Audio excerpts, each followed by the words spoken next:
You're listening to Cards to the Moon, a podcast about trading cards from both a collector and investor perspective. We hope you'll stick around for the ride as we take a deep dive into the state of the hobby, share some hot takes, hopefully some useful advice, and fun stories along the way. Hey guys, welcome back to another Friday edition of Cards to the Moon. This is episode 248. And my name is Clark from 5cardguys.com and 5cardguys on Instagram and on YouTube. Co-hosting with me as usual is Hyung of Integrity Sports Cards and John, who is Trade You at Recess on IG as well. All right, later on in today's episode, we've got another pre-recorded joint podcast that I did with Paul Hickey of the Sports Card Strategy Show. A couple of weeks ago, we introduced ourselves to each other's podcast audience. Now, for the episode we'll be airing today, we get into a little debate about whether we should care about what hobby influencers post on their respective pages.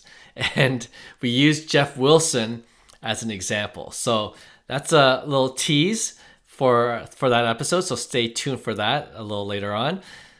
But right now, off the top, let's discuss, of course, the World Series, and more specifically, what we're going to do as baseball card collectors now that the season is over.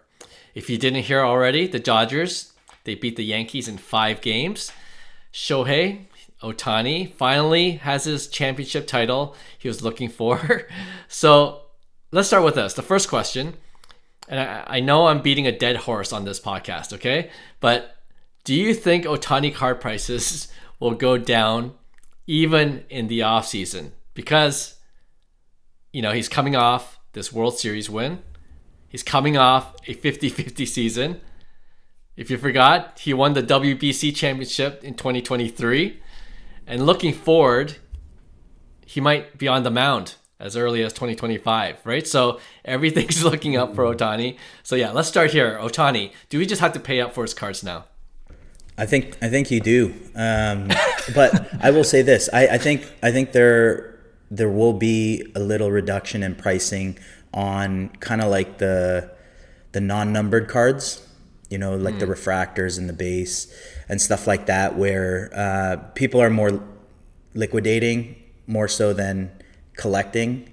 So I think there's going to be a combination of both, but like in terms of 2018 autos and 2019, 2020 autos, I think you might be able to find a good deal in the off season, but I don't see it as you're gonna steal pricing by no means. I have a couple Ohtani's just, you know, chrome base and refractors and prism refractors that are coming back from PSA, and my plan is to sell as soon as possible to get maximum value, because I do think those cards will definitely go down. But like I said, I would, based on what he's done, I think it's more,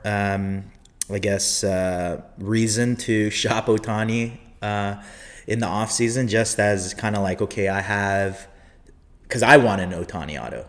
Like I've made up my mind 3 years ago after he missed the whole boat. So it's something that definitely every year we discuss, and it's one of those things where you don't want to force it. It's like if you find the right card, you kind of pull the trigger, and that's how usually it is you run into a card, you're like, oh my God, I need this card. And those are the times when you kind of pull the trigger. Otherwise, I wouldn't force it, because I think there's going to be Ohtani's career has not yet formed, I would say. We haven't peaked. We're still seeing what he's capable of doing. He still has to come back and pitch. He's still are the Dodgers going to continue this ridiculous? Because they at the end of the day, the Dodgers won with kind of like a rebuilt secondary team. You got to remember that, right? So it's like if they add pieces, like if Roki Sasaki comes into the equation, stuff like that, where Ohtani might continue to do ridiculous things, then we'll see, right? So, but yeah, I'm on the lines of that, where, you know, if a nice auto comes, I would definitely be interested for sure. Oh man, so many regrets. The three of us. Oh man. The three of us just gotta have pull the been trigger. somewhat casually looking for Ohtani autos for a while now. I remember a couple of years ago when I was looking at red ink rookie autos, for fun, and I thought they were definitely coming down, but it was a little bit out of my price range, and I really, we could have pulled the trigger and made some deals and trades. I think like a lower grade at that time, a red ink rookie auto, lower grade, like BGS 8 or 8.5, they're probably going for like around $6,000. And it's like looking back and I was like, oh man. And I don't know, Clark, I don't know if you recall, but I had sent you a link to, I think, one of the Bowman High Roller group on Facebook for the Onyx Kanji auto. Right. I think that was at like $5,000. I'm like, oh, this looks like a pretty good deal. And man, looking back on it, so many regrets. But going back to your question, is it ever going to, like, I mean, similar to what Hyung is saying, if you're playing in the sort of $100,000, $500,000, $1,000 price range, you're looking at, Ohtani Chrome rookie card, PSA 10, or like a pink refractor. If you're sort of in that space, I mean, it'll go down. I mean, I would guess maybe around Christmas time, early January would be the trigger point for the cards that, people are in holiday season. They're kind of forgetting about cards, and those cards will be readily available. I would assume those would have some sort of a little bit of a discount. But I mean, bigger cards, if you're in the space to buy like a red ink auto rookie or something really, really big, yeah, pricing might be down this December, but it's probably not going to be available. Somebody with that card, like if the three of us had that card, we are not going to try to sell it during Christmas. We are going to try to sell it in April at spring training, right? So the big boy cards probably won't be available, or the pricing will be already built in. It'll be a buy it now for $25,000. They're going to want the price that is built in for next season, right? So it is what it is. I think at this point, most people, we probably miss the boat. You get if you see a discount in the offseason, it'd probably be like 5-10%. But at this point, Shohei, especially with the championship, I don't think that necessarily is going to make his cards go crazy by any means, but certainly is going to give people the utmost confidence to go all in at this point, because now his legacy is becoming cemented. Right? There's a lot of question marks before, kind of like Mike Trout. Like, yeah, he's one of the best of all time, but he doesn't have a championship, right? So I think that question for Ohtani has sort of been answered. So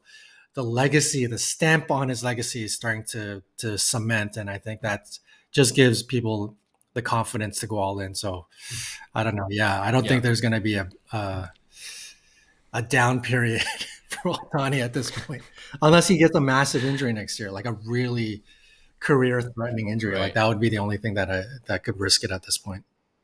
Yeah, no, that's true. And, kind of what you guys both touched upon, his legacy is being cemented, but he's adding even more to his legacy. Like he can add another 4 or 5 years, just add even more accolades. It's ridiculous what the peak could be for Ohtani, which is what I'm afraid of in terms of like whether I'm able to, ever pull the trigger on a nice mid to high end card. At this point, the three of us, we have to pool our money together to get one. You know what I mean? Like we each can't get one for a good, decent price, So I think that's where we're at now. And I don't have much to say. The Expo's coming out. We're going to talk about it in the our next episode, but I'm sure any Ohtani cards out there will be ridiculously priced. We're not going to get a good deal on it, and it's November now, right? So, okay, I want to talk about the other players quickly as well. Freddie Freeman, the most likable guy in MLB, won the MVP in the World Series. And I want to throw in Mookie Betts too, because we always talk about Mookie and how the hobby doesn't respect him enough. Do you think this World Series win, there's going to be more respect for these guys? Or do you think it's going to be more of the same? What do you think? I think it won't manifest immediately, because I feel like Mookie could do whatever he can do, but he gets no love, right? Same with Freddie Freeman. Actually, Freeman has been sitting sideways for the longest time, and just recently, because he's gone off. I remember I had an X-Fractor and I sold it for like $900, but that same X-Fractor sold for $2,800. Yeah, wow. Right? So that's 3x from last year's offseason. Yeah.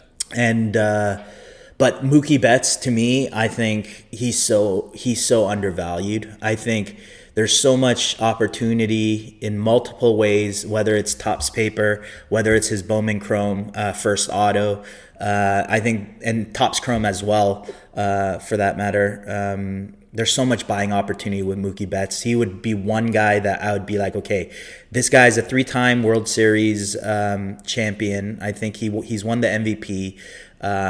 He's going to finish off probably as, I would say, I could only say one of 4 modern day position players that would reach that 100 WAR marker. And there's only probably 3 modern player from 1990 and on that's on that list. So to me, he's elite, and his prices are rock bottom, like for someone of that nature. So me personally, I think I'm looking for Mookie Betts. I think he's starting to solidify his legacy. He might have a couple more championships under his belt with LA in the next few years as well. So I'm big on Mookie. And I think there's tremendous buying opportunity there for sure. Mm-hmm. Yeah, I think I agree. Mookie, he probably got pretty overshadowed in this championship again by Shohei and of course Freddie. Freddie Freeman, I mean, he's been deserving love, but he hasn't been getting any. So I think this will certainly shine a light. You can see it in the prices. His prices have spiked a bit, and I think that'll garner some overall respect for his long-term career when all is said and done. Mm-hmm. So this is a very good mark for Freddie, but for Mookie, it's kind of under the radar. And to be honest, Clark, for somebody like you that's always been on the Mookie train in terms of investment, I mean, it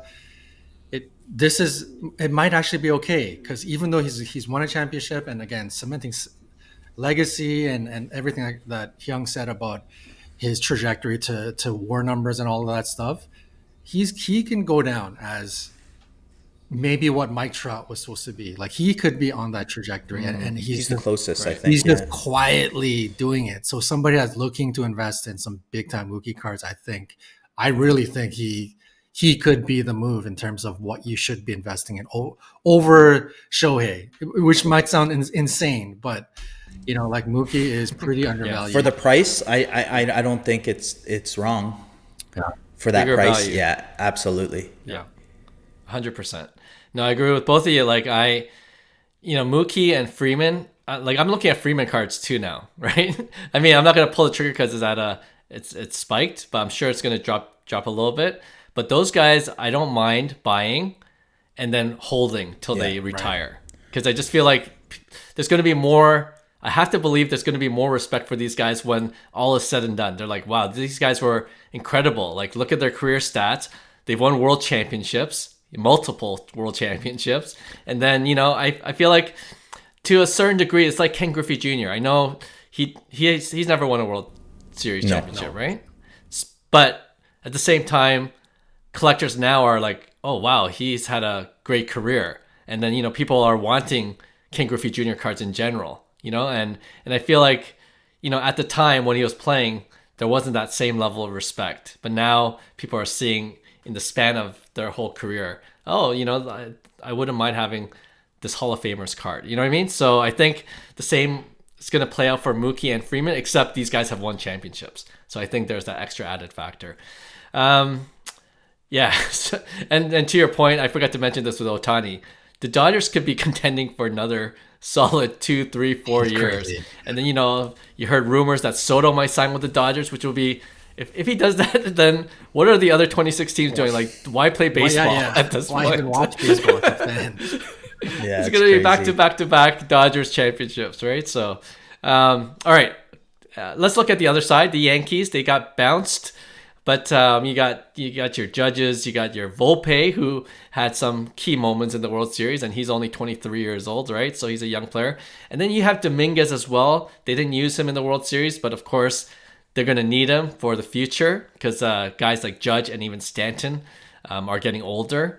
You think there's more opportunities to buy Yankees players, or are you just like not interested? I think there's also a buying opportunity still on Soto and Aaron Judge. Soto, of course. Like for me, like if we're buying in the mindset of GOATs, 100+ WAR type players, I would say Mookie Betts, Juan Soto would be probably the next guy. This is how crazy Mookie is. If Juan Soto did what he's done for the past, I guess, 7 years, because he's been in the league since 19, and he does that until he's like 39, he might break 100 WAR. That's Soto. So he has to do the same thing for the next 13 seasons or so to be like 100+ WAR guy. Yeah, Aaron crazy. Judge, the rate he's going at, same thing. He'll play up to 40, and he might be at like 90 to 100. Mookie Betts, the way he's playing, he continues, he'll be at like a 105. Just to give you context of how good Mookie Betts is and how like Soto is amazing, but that's to put into context. You got to do this for 13 more years. Crazy. So I see Soto still, like, he's still unbelievable. He's a fan favorite. He has swag. He has so much confidence that a lot of people like. So I think he'll be always hot. And there's buying opportunities for Soto. Some of his cards are overpriced, but some of his cards are underpriced. So it's just a matter of auditing that and dissecting, okay, what's a good value buy for Soto? I believe in that as a player, and this is a great card that might hold value in the future. And Aaron Judge the same way. I think there's buying opportunities there. I think some are inflated, but again, there's some good. In terms of the young guys like Anthony Volpe, if you play in that game, I like that game too because I believe in Anthony Volpe's talent. I think he's going to be a really good player. He has a chance to be a 30-30 type player. Whether he does that or not, it's to be seen, but I think it was a big coming out year for Volpe. You see in his passion. He's a solid defender. He's a solid player that I think if he could get that batting average respectable to 290, play that Derek Jeter type game, but still be able to hit 20 to 30 home runs and steal 30 plus bags, I think there's value there because he's crashed a lot over the last couple of years. So some of his stuff is really cheap. And Dominguez, I'm a big believer in Dominguez. This is the kind of marriage you want. You have a young stud who has high potential. He's in the big limelight with the New York Yankees. So it's either, bust or, go in on Dominguez. But again, Dominguez has that hype still around him more than Volpe. So I think there's a lot of overpriced cards for Dominguez, but also there's opportunities because Dominguez could simply become an all-star type player on the New York Yankees. I know some Yankees fans might disagree because he's been kind of disappointing over last, but you got to remember what is he now, like 21 years old or whatever he is still. Yeah. He's still super young. And most of these guys peak between the ages of 25 and 32, right? So we're projecting that side of things. But yeah, other than that, those guys, I will say one more guy that I would look out for is Yamamoto. I think his prices have gone down, and with the attention on Ohtani, I think he's going to be a 20-game winner with the Dodgers if he stays healthy. All he does his whole career is win. He pitches to contact for the most part. He doesn't strike out a bunch of people he averages probably one strikeout per innings pitched, probably a little more. And I think Yamamoto's prices have gone down a lot since his hype. So I think there might be a buying opportunity with Yamamoto if he comes out and becomes a 20-game winner next year, because I think Paul Skeens kind of broke that pitching kind of like illusion of pitchers don't hold pricing. So I think that's finally changing. We've said that for the last few years, but yeah, I think those are the guys that I would kind of focus in on the offseason. And last point on Freddie Freeman, he keeps on doing what he's doing. Just to give you context, he'd be at like an 80 WAR in his career, which is great. I mean, Ken Griffey Jr. was like an 83, 84 WAR. So like you're talking kind of same impact type player that Freddie Freeman is, but it just gives you more context on how valuable the buy is on Mookie. That's good. Yeah. Yeah. I mean, I don't really have too much to add to that because Hyung, interestingly enough, there are like pretty good value opportunities within the Dodgers and the Yankees. And I mean, sad as a Jays fan, but it appears as though the Yankees and Dodgers for the next little bit might be dominant. And we could see this again and again and again. So I think that's why there's a lot of opportunity. Like guy like Volpe, if he can get consistent, I could clearly see him becoming sort of like a fan favorite as a Yankee. So there's opportunity there. Man, Judge, that guy made me like a bit of a fool because you guys know how I've always felt about Judge. I always kind of stay away from him because of his inconsistency sometimes. And Yeah. I think the last episode I was like, you know what, I'm convinced. I think he's going to be consistent from here on out. And there he goes in the playoffs, just batting like a buck. And the other outside of the one home run he got right at the end to kind of Right. make up for it. Man, like Judge is that's what I'm always worried about, But as somebody, Clark, like you, who is more all in at Judge or more convinced than somebody like me, it does present an opportunity because I think Judge's, his reputation got a little stained because of his playoff, right? And I think that might make his prices continually be a little depressed as they already kind of were.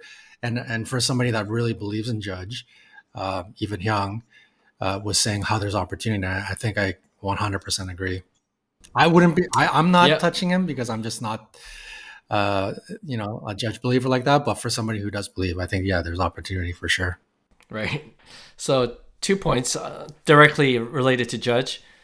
Yankee fans, you could blame John for his atrocious playoff stats because when he jumped on the bandwagon, that's when he started to decline. And now that John's off of Judge again, guys, invest. Invest full invest into Judge. No, but seriously, I'm actually always nervous about Judge because like he's proven me wrong this season, obviously with the 58 home run season, right? Which is crazy. But I always wonder if he can do it again. And he's a year older. He's in his 30s now, right? And I feel like for a guy like Judge, he's got to hit 50 home runs for the next few years for his pricing to continue to go up. Even a 40 home run season, which is obviously good, I think that'll be a knock on Judge. Yeah. Do you know what I mean? If he had a 40 home run season, it'll be almost seen as a disappointment for a lot of collectors, and I think that's the perspective with Judge. So I'm nervous. I'm actually siding with you, John. I'm kind of off of Judge, even if it goes down, unless it goes down a lot, but I don't think it'll dip down that much, to tell you the truth, because there's a lot of Judge fans, right? So, the only thing I want to add is Dominguez. Yankees fans being Yankee fans, when they were slumping, they're like, take Verdugo out and put Dominguez in. And, people are still, I think, expecting a lot from Dominguez. So there might be opportunity there. And, who knows what he'll do. Like you said, Hyung, he's a really young guy. And he's got to show power for his pricing to sustain, essentially. But, I don't know. I guess out of all the guys for the Yankees, I'm still, Soto's the guy. I think he's going to be overpriced, and we'll see what happens with him in the offseason. I'm betting if I'm gonna bet, I'm betting that he's going to stay with the Yankees. I think that's Makes his team. sense. All right. So that'll be good for his card value too. We talked about the Yankee bump, right? And him being with the Yankees long term will be only good for people that collect and like to invest in Juan Soto. I will say this on Judge because you guys are Judge haters, but I will say I think he's going to hit 600 plus home runs in his career. Would that change your take on it? If he becomes a 600 plus New York Yankee career home run hitter. Remember, 500 is the Hall of Fame, I would say, line, right? What's he at now? He's at 315, I believe, 300. Let me check. You think he's going to go to 600? Wow. He double? He did 315 in 9 years, but two of those seasons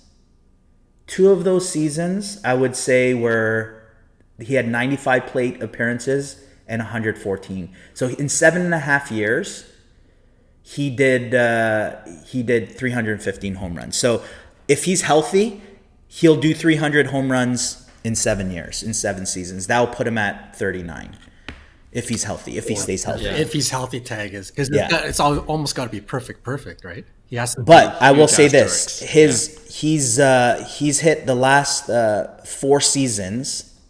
He's hit 39, 62, 37, and 58. So if he keeps that pattern going, which he's done for the last 4 years, he's stayed healthy for the most part. And he does have a 6'7" frame. So for me, I don't think the body's breaking down till, especially with how LeBron's playing and technology, increasing on keeping the body healthy at an older age. I'm just saying that. He's a New York Yankee. Definitely I think he's gonna hit 500 and potentially 600. I would say that.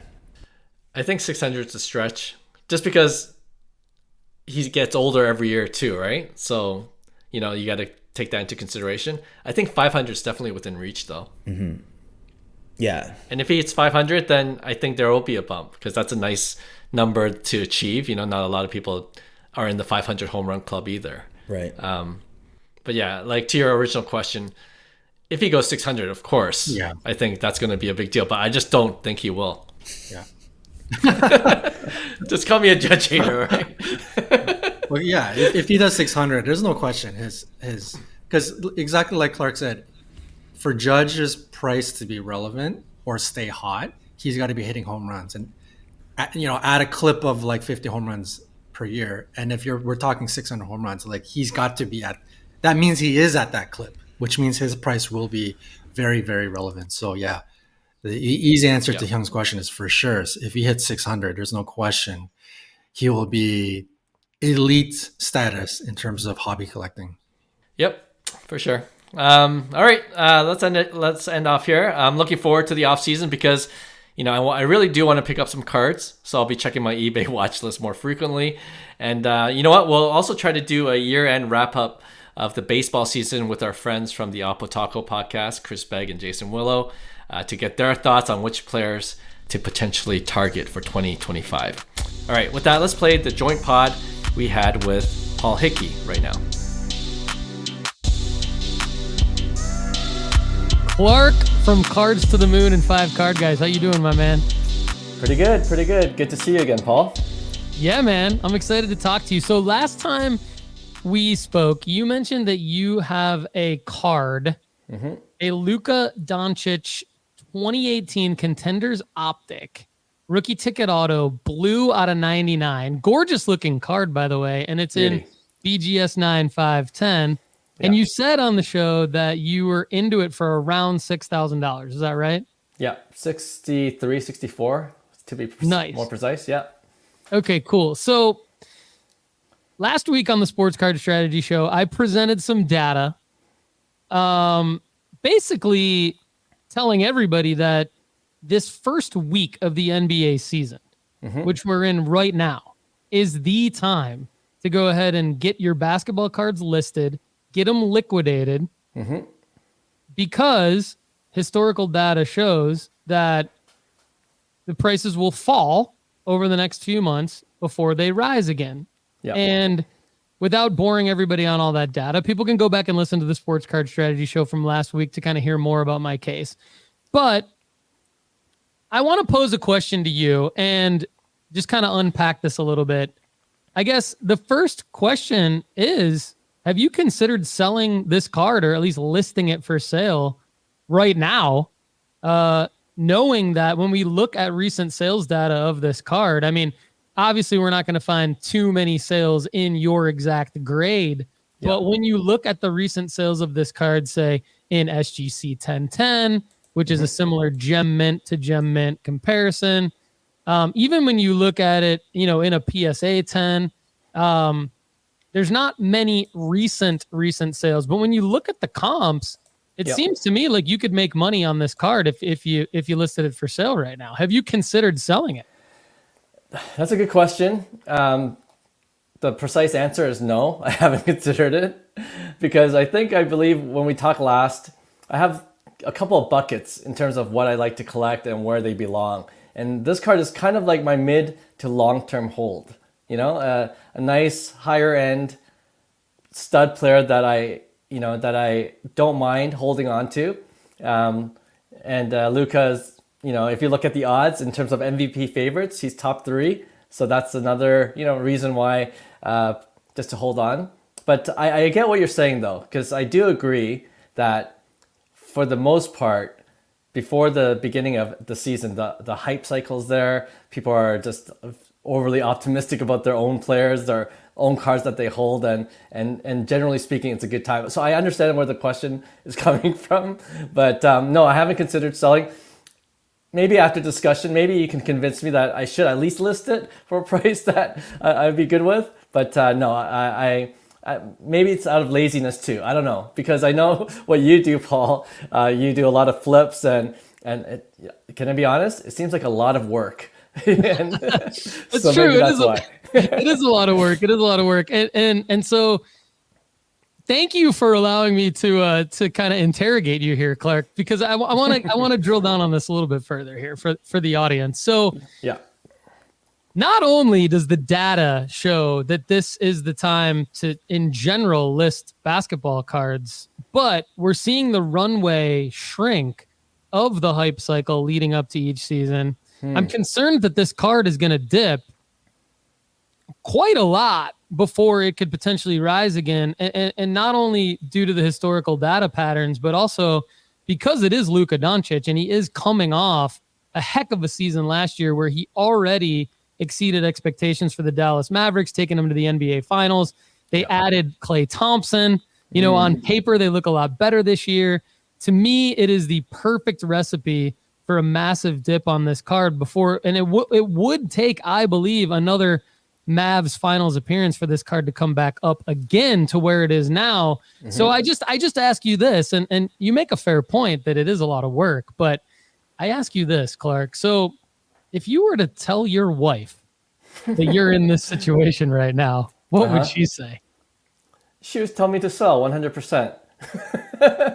Especially if it could be for potentially a $2,000-$4,000 profit, right? Absolutely. Yeah. So, I mean, take away fees. I think you'd probably be looking at maybe like a $2K to $3K somewhere in there, right? I mean, but Canadian, maybe that is $4K. I don't know. I'm not doing that. Yeah. With the exchange rate the way it is now, it might even be 5K Canadian. So. Okay, fair enough.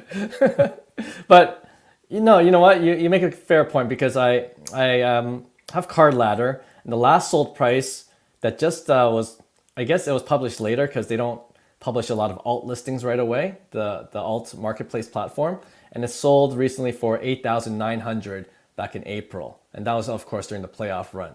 So that's the new comp, and I got it for 64. So that's all to say, there is an argument to be had that this is a great time to list and see if there's any takers.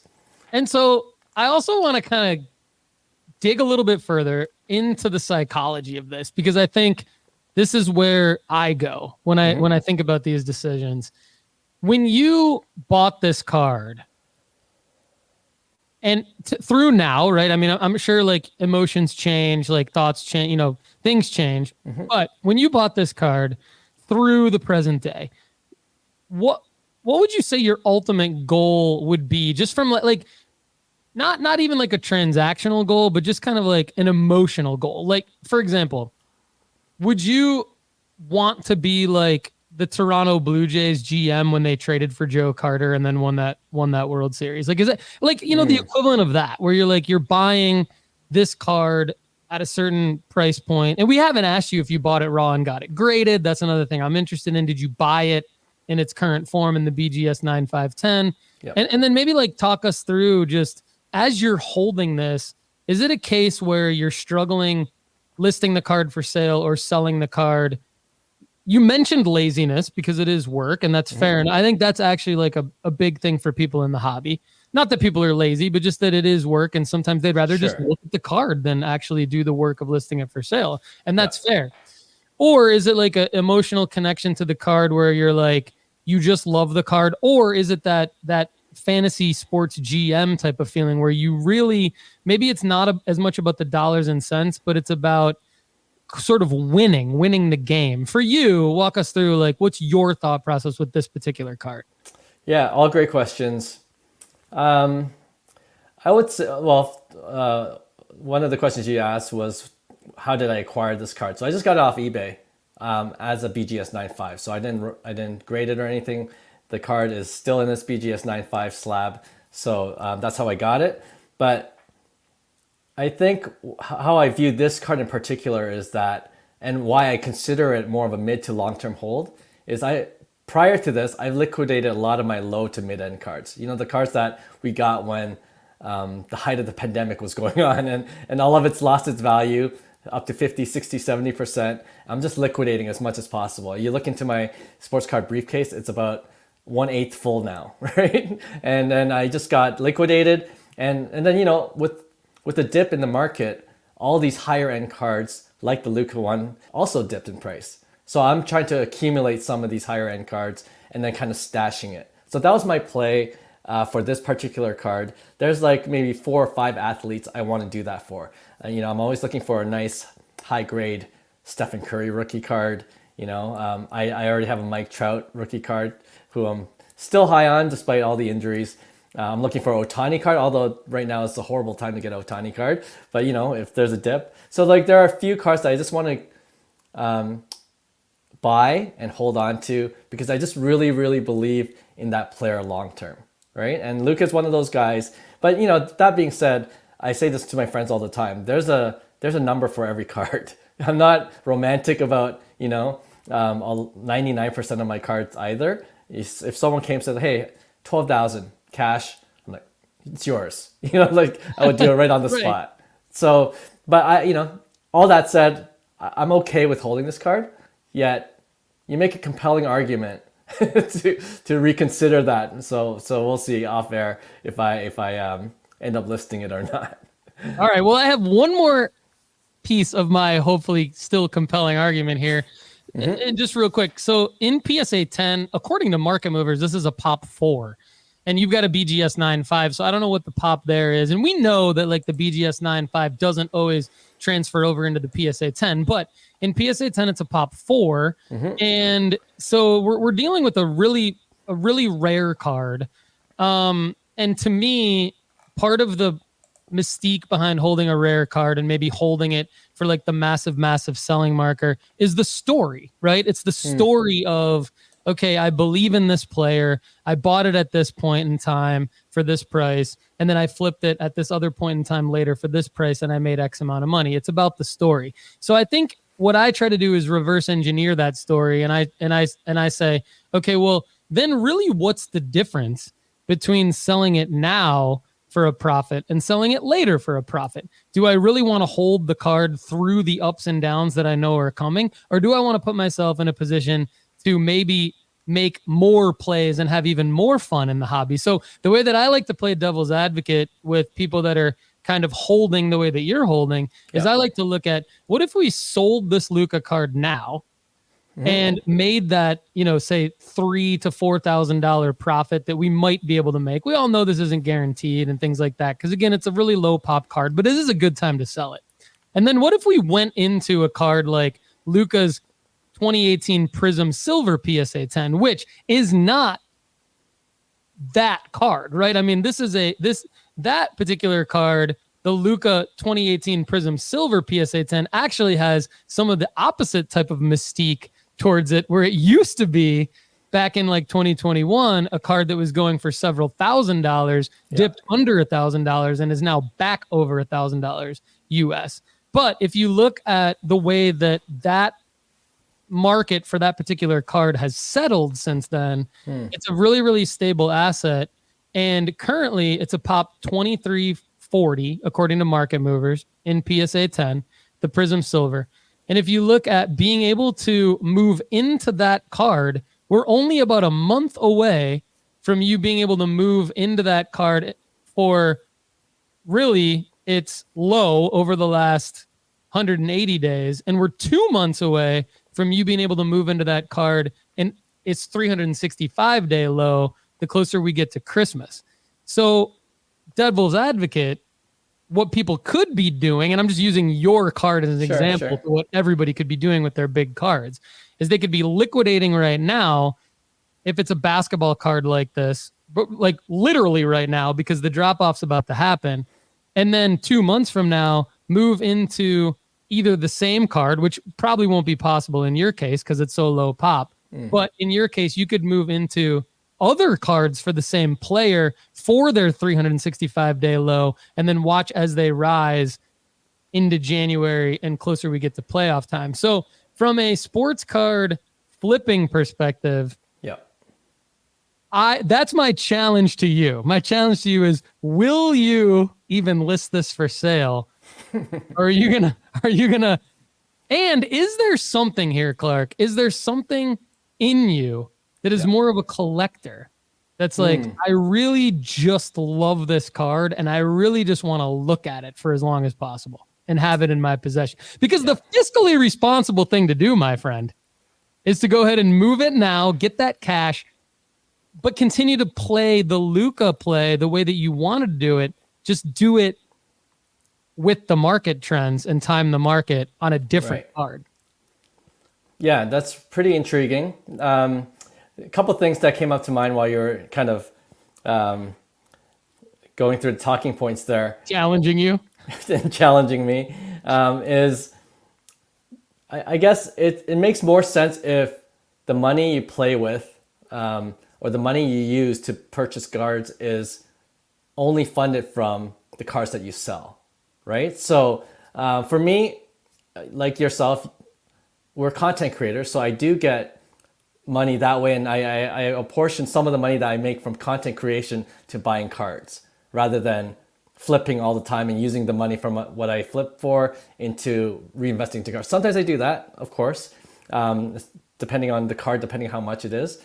So that's something I consider as well. Like, I don't need to sell this card to get into more plays. You know, I can get into more plays now while still keeping this card. And that kind of ties into your last point there. I do consider myself a collector. I love looking at this color match card. It's a beautiful card, on card auto, numbered to 99.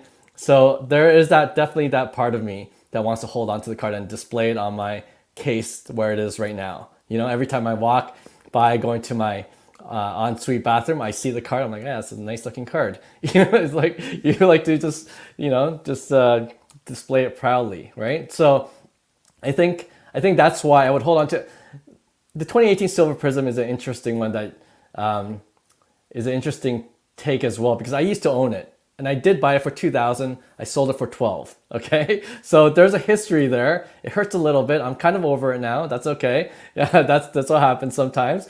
But I get your point with how the trends follow with those kind of cards in particular. And when I say those kind of cards, I mean the lower to mid end is more predictable, whereas the higher end ones, it's a bit more volatile. It's not doesn't move according to seasonal trends or patterns as consistently as the lower to mid end, like the Silver Prism, so to speak. So I feel like there's not that direct correlation. Perhaps I could get a higher end card if I bought Silver Prism, but it could just be as equally likely that those higher end cards don't come down in price anytime soon, especially if Luka really does start to play well. Those high end collectors are going to hold for a bit longer, and it might even go up. So there's that risk as well, because ultimately my play is to collect more and more higher end cards for my personal collection, and then, or mid to long term investment hold. And that's why I rather hold on to these cards, and then that's it's not mutually exclusive. That doesn't mean I'm not going to buy low to middle end cards to see if there's a play there, because I'm more likely to buy that separately, for example Silver Prism, with the intent of selling it within a year, a much shorter timeline. So that's kind of my thought process as you're talking. I'm like, what would I do? And I think that's kind of my first thought when you played out that scenario. Yeah, those are amazing points. I mean, first of all, like Clark just said, look, I'm fortunate enough to have other income where I don't have to necessarily use my income from flipping cards to put into the next play.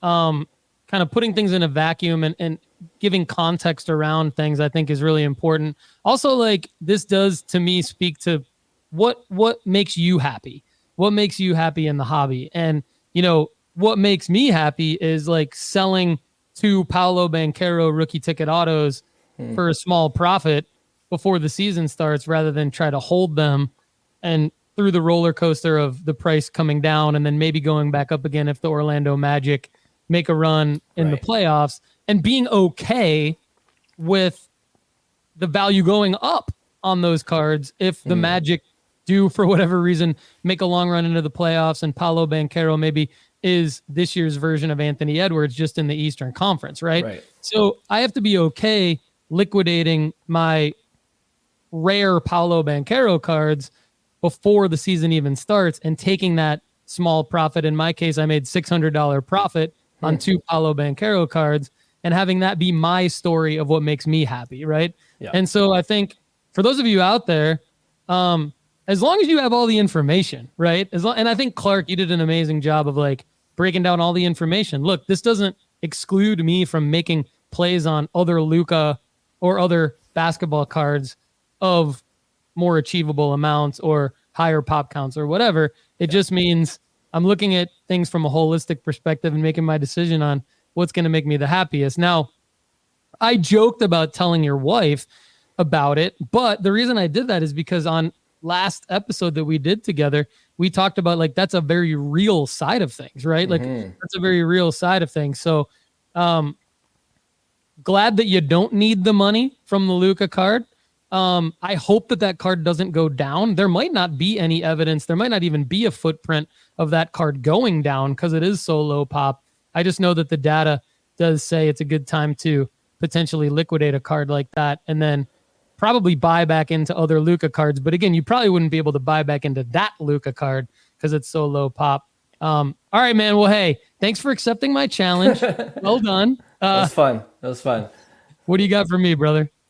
Yeah, well, before I go into my kind of question for you, just on this, one more point on this Luka, do you consider, because I do to a degree, and I don't know if it's right or wrong, but when you look at the peaks of the card, you're like, wow, it's dropped so much that we might be near the bottom. Of course, you can't ever time the market, but like this Luka card that I got, I think it peaked at 25 to 30,000 in 3-4 years ago. So like for me, you look at the comparison, that's a nice, healthy drop into where I got it from. I'm like, okay, I think, I don't know. I can't see this card being, dropping even more because of the card itself. It's a numbered card. It's a color match. I think people are more educated now in the hobby. So this might be close to the base. Do you ever consider that, like in terms of where was the peak and the high? And then, like this might be a good card to invest. Yeah, 100%. I think the only thing though is for a card this low pop, it's really hard to do that for a couple of reasons. A lot of in this card's case too, being a 2018 card, it went through 2020, 2021, and 2022. Right. Really, I don't consider anything super valid for a card like this unless it's like 2023 through the current. So. And that could be the case with most cards. There are some cards, depending on the sport and the player and the scenario of that player, and I'll explain that real quick in a second, where I would look at a 2022 comp. But so you have to look at historical data for a card, and you have to know, okay, I'm buying in at a point where the data says is low, thus realistically the value could go back up. But I would typically throw out anything from 2021 and 2022. And I would typically, and it doesn't make sense for this Luka card, but let's say Victor Wembanyama. Like, because he's a 2023 rookie and all of his cards haven't even been out for really even close to a full calendar year yet. Like with the Topps Chrome release having just come out, and I think Prism came out in the spring, we're still 9 to 12 months away from Victor Wembanyama's rookie card market actually having real historical data that we can compare it to. Right. You have to get through like a full year cycle of a player into their second year to then go back and say, okay, here's a real trend to watch. is this a low to then buy in to see if there's a potential spike coming based on historical data. So it really takes a long time on the calendar due to the release schedule, due to the fact that for the entire first couple years of a player's career, it's like increasing supply with kind of the same amount of demand. You have to let the market cycle kind of settle. So for Luka, for a higher pop card like the Prism Silver PSA 10, I'd be like, yeah, December is an amazing time to buy in because we see it going up into the spring. And if he does make it into the finals again, that card could definitely double. For your card, I find it a little bit hard just because it's so low pop and it's gone through the bubble bursting. Right. So I really wouldn't be able to add validity in this case to like a $30,000 sale. But I do agree, looking at this card, that it could have massive upside, maybe even above your 12K figure into the future. If Luka does win an NBA championship or multiple NBA championships, this could end up being a card that we could see. Maybe you end up auctioning off at a big auction house one day for 3-4 times the amount of what it's even worth right now. So, and I mean, I do think of all places to be patient on a card, I can't fault you for being patient with this one. So I think it's a good discussion though, because $2,000 or $3,000 is a real number that for most people for sure is pretty significant. Even though you and I are fortunate enough to have other income, I think probably for both of us, it's like, it's pretty hard to imagine just kind of passing on that, which I think is why you say, hey, if somebody offered me 12K for it right now, I'd probably have to move it. Yeah, no, I appreciate the response. And that's a great point you bring up, because a lot of people put too much into that whole bubble era and you should be careful about that too. So that's a good reminder for sure. Yeah, and a lot of people didn't experience it. I mean, I think most of our audience at the Sports Card Strategy Show is new within the last like 9 to 12 months. So those people might go back and look at market movers and go, oh, wow, that card sold for $30,000. Yeah, and it was a real sale, but that's not going to happen again for the reasons that we all know who were in the hobby back then. Why? So Point taken. Okay. My question is, I kind of alluded to this earlier about me being lazy, but the flip side of it is the work that you put into flipping cards. And I've put some reels in the past about like hobby boxes, like, 2024 Topps, flagship. And they're $80-$90 per box. And then, you could get some hits, but then to flip, multiple cards from that box, you could get a certain profit amount back. But one of the main comments that I get whenever I post those videos is, but did you consider the time factor, how much time you put into it, and whether it's even worth it at a certain point to make these lower to mid-end flips on some of these cards. Is that something you think about when you talk about, I've been listening to some of your more recent episodes about the Topps Now or, the Panini Instant cards, where it is a low investment, but if you want to flip it, to grade it, there is some work involved. You got to allocate some time to it. I wonder if that's a factor as well in terms of like, how, time is money that people say, and if it's at a certain point, it is worth it or it isn't worth it. Is there a number that you have, or is it kind of fluid? It's valid. First of all, it's definitely valid. It's something that I've talked about a lot for the last several years. As I've had more and less time in my life, I think it's become more real to me. So there was a point where I was working like literally 5 or 6 digital jobs and flipping cards and doing the Sports Card Strategy Show. It was when I was moving from Spain to the United States, and I knew like our cost of living was about to increase enormously from that move, and kind of supporting the family and supporting the move a couple of years ago. I was working all these extra jobs. And so my content at the time reflected that life scenario for me. And it did talk a lot about, hey, you got to be cognizant of how many plays you're making that are say under $50 or $20 because the time is a factor. Like if you're spending a lot of your time buying, receiving, unpacking, grading, receiving again, listing, making sure that you're taking good photos or grabbing the high res photo off of the grading company's website or whatever it is, time definitely adds up. I mean, now from that phase of my life, I've quit all of those jobs and I've become nooffseason.com and the Sports Card Strategy Show full-time and flipping cards full-time.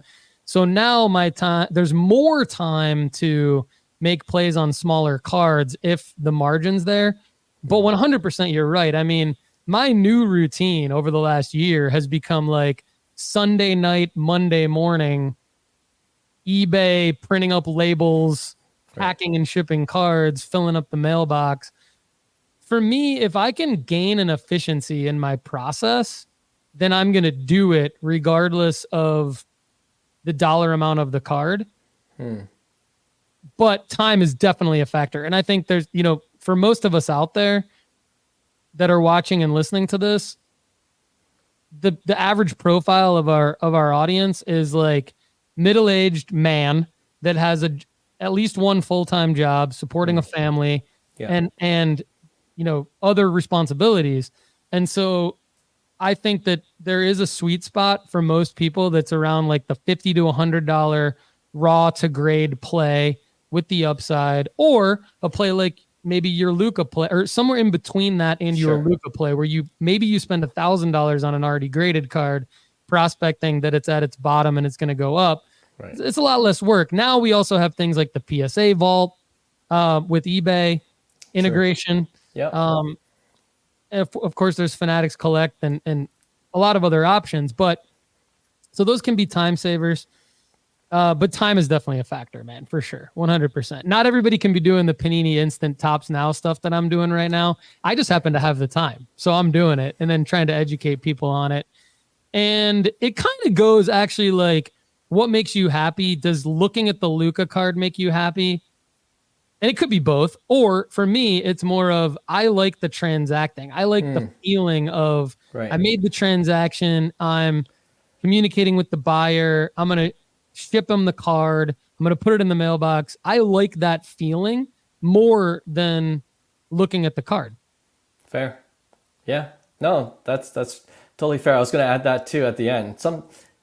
When I make some sales, even if it's like a low to mid end, or when I do giveaways where I don't get any money, it's kind of like it's a nice feeling to send it to someone that bought it, they want the card. That's like an intangible that sometimes we forget as well. So that's a good point. Good question, though. I mean, time is definitely money for everyone, whether it's time that's being taken away from their family or time that's being taken away from something else they love to do, or time that's being taken away from actually making money. So, but I think I just don't want people missing out on making money in lieu of spending time listing the card and shipping the card, because in those cases, it's definitely worth the time. When your cards are up in value from where you bought them at, take the time, guys, because the next day or the next week could be back down below what you paid. Good point. Yeah, for sure. I know we usually try to slot a half hour because I know we're both busy, but one thing we did talk about, I don't know if you want to close with this, is just to talk about our eBay watch list. Do you want to do something like that? Yeah, we could do that, and then maybe real quick, just go through just a quick Instagram post that I wanted to ask you about. But yeah, I can go through. Sure. Do you want me to go through my watch list, or do you have something you want to talk about? No, you go first, and then I'll follow. All right, sounds good. So recently, I decided, based on a lot of my data, and earlier on in the Sports Card Strategy Show episode that this is airing on, I mentioned what worked best and what didn't work as well in 2024. And one thing unequivocally that worked better is raw to grade. Raw to grade in 2024, for me, worked far better than buying an already graded card that I felt was at its low with a selling marker in mind. Even with the selling marker in mind, the profit margin just wasn't there as much as it was for the raw to grade. And so I challenged myself to look at players that I like moving forward that I bought already graded cards of, but do it in a raw to grade moving forward. And one player that I talked the most about in 2024 and probably at the end of 2023 is Shedeur Sanders. Shedeur Sanders, the quarterback currently for the Colorado Buffaloes, son of Deion Sanders, one of the more polarizing figures right now in the hobby. Most people either really love Shedeur or they really just don't believe in Shedeur at all and don't want to touch his cards. His cards are very expensive. So I happen to still profit, Clark, from the already graded Shedeur plays. But because I profited way more from the raw to grade Shedeur plays, I challenged myself, what can I do moving forward to continue to make money on Shedeur? So my entire eBay watch list and bids right now essentially consist of Shedeur Sanders raw cards. Some of them are as low as the Bowman U Tops Now release from 2023, where he's wearing these crazy looking sunglasses on the sideline. Right. Those go for about maybe $3 or $4. They're only selling in PSA 10 right now for around $30. But I believe that as the NFL draft in 2025 gets closer, the average sale price of that PSA 10 will go up enough to where it'll make sense from a raw to grade standpoint. So that's on the low end, where I'm buying a bunch of those, getting them graded. And I think that's a high ceiling, high floor, actually low ceiling, high floor play. Like, I think it's very safe with a low ceiling.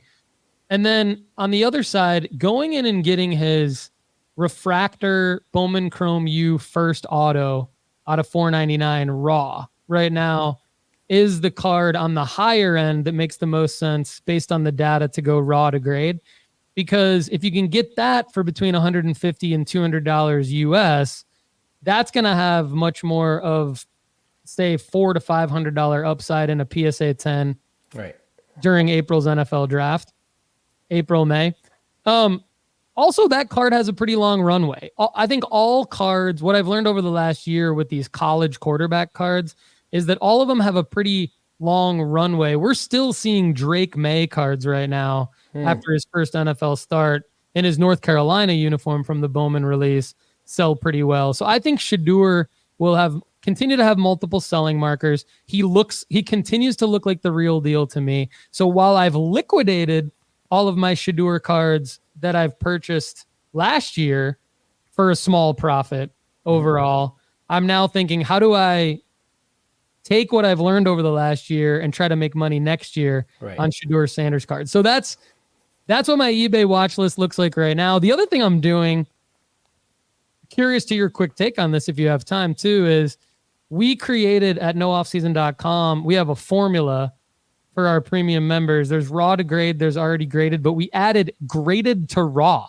because there's so many cards that are selling more raw than they are in, say, SGC 9.5, SGC 9, PSA 9, and those grades, to where you could crack and sell raw. So the other part of my watch list right now, I haven't purchased a card yet that I'm going to for sure crack and sell raw. But I'm having fun looking on eBay for cards that are maybe SGC 8.5s, SGC 9s, cards like that are selling for more raw than they are in those slabs, because it would at least give me the opportunity to maybe buy one for a low cost and then determine, do I want to crack it out and sell it raw later, put it in a nice one touch, take good photos of it, list it on eBay. So that's the other thing I've got going on my watch list. Nice.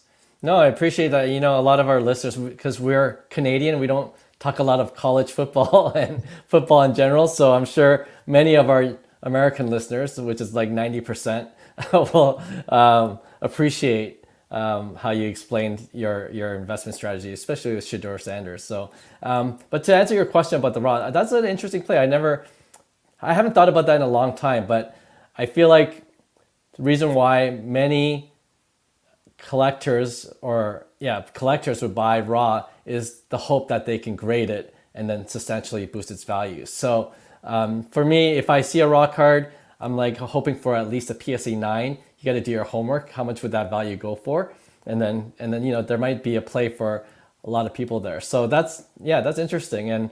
And there are some, because I know, and this might be a good segue in a bit, other collectors on Instagram where I see a lot of them just wanting to just crack it out of their slabs and then just hold their PC in a nice raw one-touch case. So there seems to be more collectors doing that. So there could be a play there increasingly to crack out of the slab and sell it raw. So yeah, that's my initial thoughts. Yeah, those are good points. I see a lot of that too. I've had a lot of firsthand experience with collectors just like asking me, will you crack this for me? Because I just don't want it in this slab, which is interesting. Yeah, I kind of forget about that. And I know a lot of people, I'd be interested to see what the audience thinks about the idea of buying a slab, cracking it, and then selling it raw. I know it brings up a lot of emotions for people, but I've seen both sides of it. So I emailed you a link to a couple Instagram posts of a content creator that I have a ton of respect for. I'm in fact pretty good friends with him, Jeff Wilson and Sports Card Investor. Mm-hmm. I'm fortunate enough to have built a relationship with everybody there and struck up a friendship with Jeff and everything like that. And so I think this is the difference between me and other content creators. And I just respect you and feel like I want your take on this in front of everyone.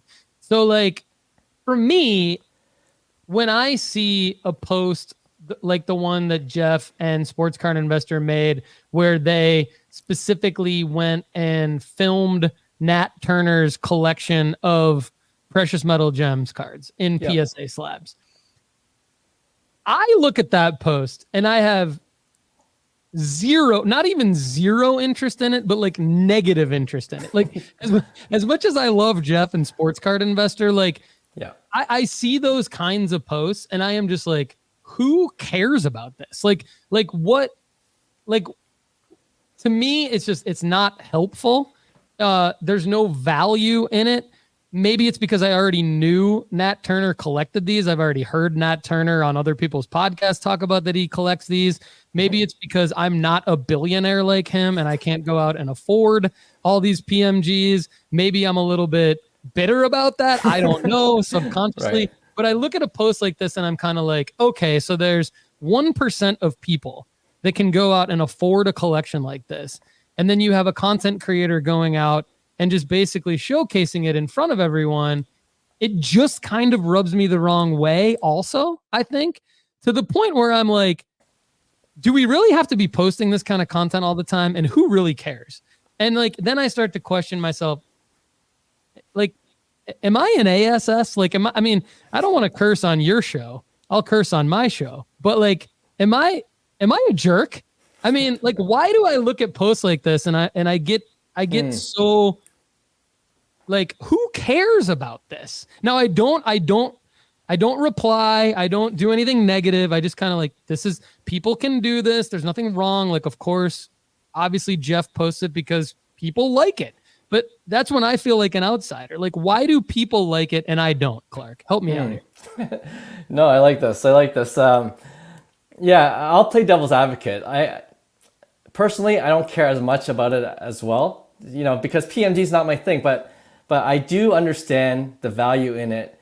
And the way I would see it is that for many, it's aspirational, right? You see these high-end collectors and you're like, okay, maybe one day I could work up to having an amazing collection like this. Like if you go to a sports card show, how many people stop at those booths that have $1 million cards? You're like, wow, this is ridiculous. I'm never going to be able to afford it, but I'll gander and take a look at what these cards look like in person. And I think with the, how everything's digital now, it's just another way of bringing it closer to the masses, so to speak. And for sure, not everyone's going to care about it. You're not the only one that's gonna, you just even communicating how you feel about it. you're definitely not the only one that feels that way either, right? And I know Jeff Wilson has his distractors, and we've been on the record on the podcast. We respect Jeff Wilson too. I think what he's doing for the hobby is a good thing, and he brings a lot to the community, in my opinion. But I look at that post and it's an amazing collection, and yours might you might not aspire exactly to want green PMGs, the complete set, but that's something that you could possibly work towards, and doing the plays that we talked about earlier in the show, building up to where you can get those high-end cards and maybe even start to set collect and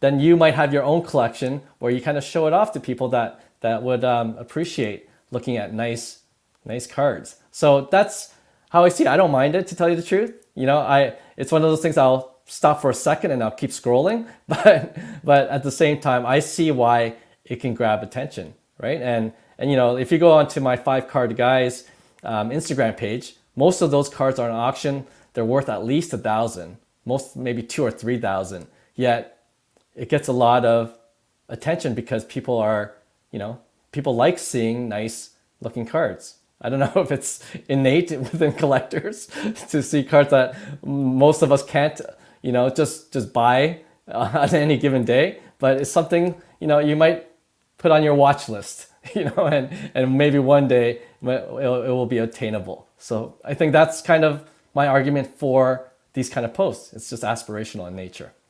Yeah, I think that is totally fair. And I think it's like human nature and the nature of social media. I mean, Jeff is a marketing genius, and he understands that the human nature, especially with social media, is to bring in eyeballs through like high dollar, really, really rare types of situations. And he's just as good as anybody is at doing that. And whenever I post, like I've started to do more Instagram reels, and what I see in the numbers is that whenever I actually show cash in the reel, that does like typically 5 to 10 times better from a view count than when it doesn't like actually show cash. Right. And so I think like people just want to see these higher dollar, rare situations. And I guess I've already made this clear, but I'll just say, like, for me, I'm not that guy. Like I really don't care. And it's almost gotten to the point where I am unsure what to do when I'm on Instagram, because it feels like it's so much driven by, hey, look at this card, look at this big pull, hey, look at this $1 million card. And I want to try to take it. Like, I like that you think it's aspirational. I think one thing I'd like to try to do is understand, like, what types of collections could people put together that are cool, but can they really aspire to do something like that? Like, I think it's aspirational and it's motivational to maybe build their own version of a collection. Right.